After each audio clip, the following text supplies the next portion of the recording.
I want to admonish us again to look at God as it's stated in Genesis.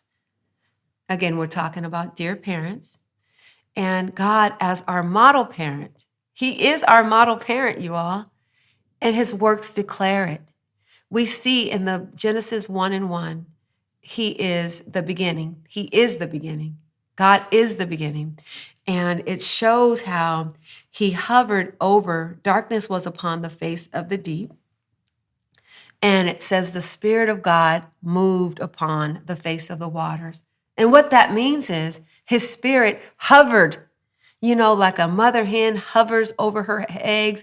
He covered them. Oh, that's a parent. That's the primary job of a good parent, is to cover.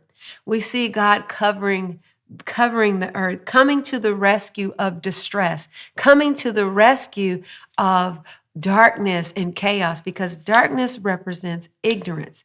So a good parent like God, he was able to recognize that there was a problem.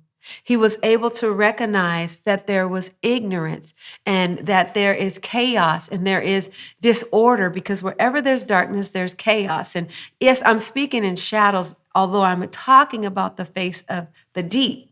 I'm also comparing it to a good parent in our world today and how a parent has to be able to identify danger, identify when there's ignorance and when there's darkness and when there's chaos. And the role of a parent like God, God had the ability to handle the situation because he is the creator. And so he was able to identify that this is not good. This is not good. So he hovers over the face of the deep, and his presence alone, meaning that he had to be there. God doesn't have a problem showing up. God doesn't have a problem in getting into our circumstances and situations. We see that on multiple occasions throughout the Word of God. But the first mentioned principle shows how there's distress and there is our parent. There is God. And within God is the mother and the father, because the Bible talks about how he is the father and that he is the breasted one. So he's a nurturer and he's a protector, provider, and we'll break that down. So when I say parent for God, I mean mother and father. He holds all of that within himself because he's all knowing, all powerful, and he is God. So again, he looks to the condition of the earth. He's able to see the plan and know that this is not habitable. This is not good. This is not what is going to bless the people of God or my children. So God, in being a parent, the definition of that is one that begets offspring, a caregiver of the offspring. And so we see that he becomes the caregiver of the earth, and he speaks to it, and he calls light into it. And he demands, let there be light. And light is order. And light is, the knowledge and all of those beautiful things that we need to be in order to be productive.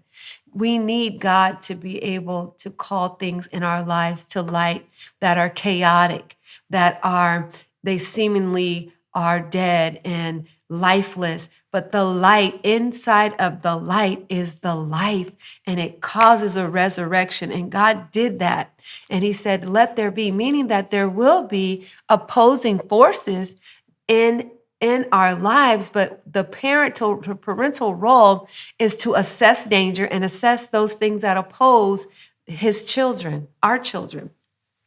So he's able to do that, and he declares, and he begins to create, and he begins to do what God does. And what I love about it is in his creation, it is that he made the animals, he made the fish, he made the earth. He made it all. He is the giver of life. That's what makes him the father. He is the father of creation. And I'm trying to figure out why we say Mother Nature when we know God is the father of all things. He is the creator. And so when we look at the study of science, of nature and of plants and of oceanography and of animals, the common thread is the same creator, because everything flows in operation. So while evolution tries to explain it as just something came together, we know that the world is too organized. It has to have a parent figure, a creator bringing order to that. So no home, no people can be organized or be complete without an organizer. So God, as the parent organizer, he looks at that and he creates everything to benefit from something else. And science would say, Darwinism, that we evolved, and science continues to use animals in studies. But the beauty in that is that it still testifies that there's one creator. There is a commonality in animals and human beings and the mice and, the ants and all the studies that they've used, and the gorillas and all those different things. There is a similarity because they all have one Father, and that's God. And so strategically, he created all of those things to come together. And that's the beauty. That's inspiring. It is breathtaking. And the next time somebody is trying to hit you up and talk about evolution and talk about how similar we are to animals, you need to tell them the reason why you can find similarities is because we have one Father, one Creator, and he made things to go together in order. He made common themes, and he made a cohesiveness because he's one and he's God, and he made all things for us. He created all things for our enjoyment and for our livelihood. And so everything is purposeful. Our purposeful God created everything for us to be purposeful as the Father. So we see again that God was responsible for provision in creation. He had to create something that was habitable, a place for us to live. It was dark and it was void and it was just crazy, y'all. So we know off the top that wherever there's craziness, chaos, and disorder, that's not God. It is not God. And when we have emotions that are sweeping over us, it's just that are chaotic and just out of order, that is a reminder to us and a prompting to us that we were not made in chaos. We were not made to live in chaos. And there's something we need to address. Our waters are dark. Our waters are chaotic, meaning our emotions. And we need God to speak and to hover over our emotional waters, our mental waters, and bring congruence and bring order and bring us back to our homeostasis. Because God, in his provision, he is the provider. Remember, the parent is the caregiver of the offspring and the protector, and he has a responsibility. And he does it well. He does it so well. When we look at the story, in the garden and Eden, and we see that he meticulously set things in order day by day by pulling the fish, filling the air out of the water, and making birds and making land, and then making land creatures, and then making man from the dust, and then speaking to man from himself. He created man in his image. He created everything that man needed before he allowed man to be upon the earth. That's God. Everything he needed, he provided for. That's parental assignment, being able to provide. He made it habitable. He made it habitable. He took care of the food. He took care of the air. He took care of just the peace of it all. It was just a beautiful display of provision. Everything he needed. He said, I've given you all things except for the one tree. But he gave him all things, and he gave herbs for the healing of the nation and for the body as meat. He provided. Adam did not come to earth and have to figure it out. Adam was not parentified, but he had a father who had provided for him.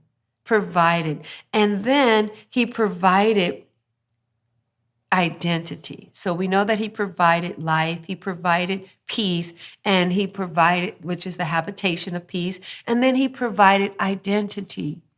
He gave Adam identity.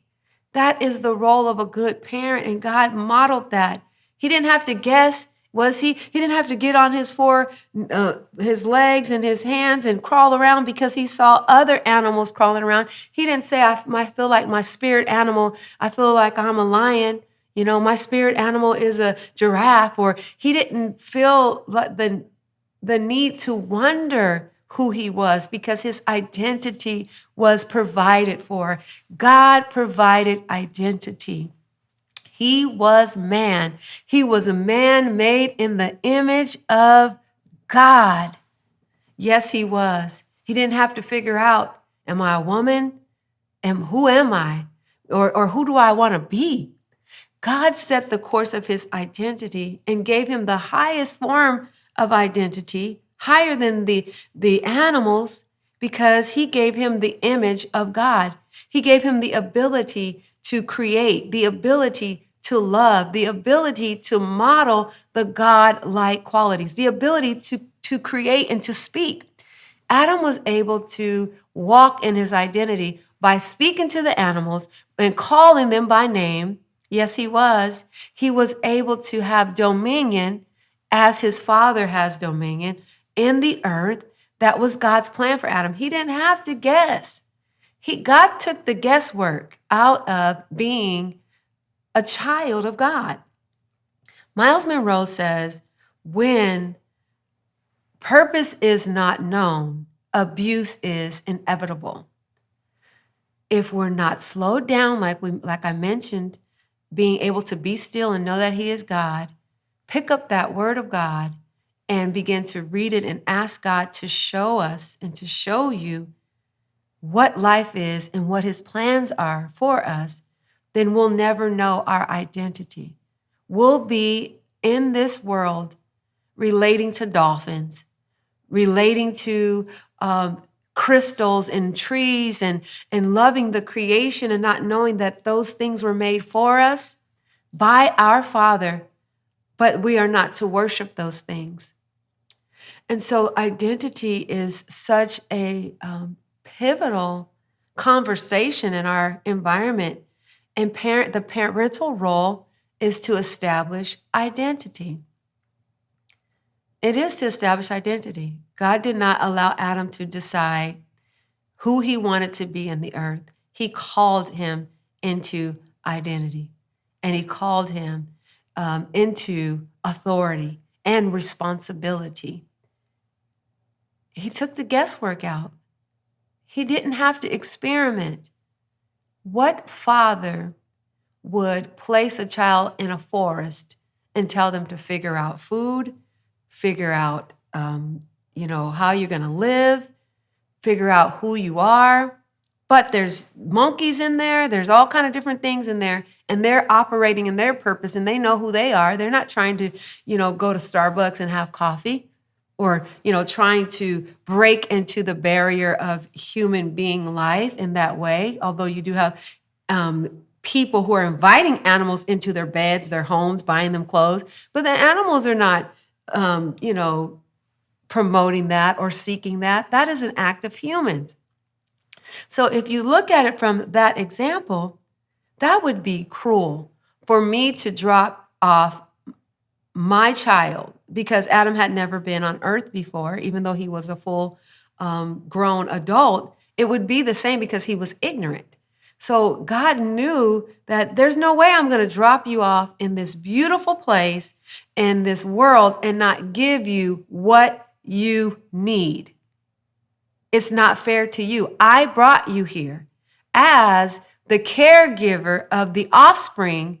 It was God's responsibility to provide a habitation, a safe, an orderly habitation, and then to give him identity. Everything else has an identity. He named everything else. Why would it be that he could name everything else and not know who he was? The fish, the dog, the cat, the mice, the roaches, the rats, the whatever, the snakes. Why would God allow that? To be in a world where you know what things are, but you don't know who you are. That's the state we're in now, where people know this is a chair, this is a house, this is the ocean. We're so busy fact finding. This is Mars, this is Congress, these are laws, these are flowers, these are, this is food, these are sheep, these are, 7,500 different type of apples. I mean, we know these facts, but yet we don't spend a lot of time examining who we are. And we get to, just like God gave identity, we don't have to guess. We're in a season now where people are guessing and people are choosing their identity, but it is the Father's responsibility and role, like God, to show us who we are and to tell us who we are and to declare and to establish.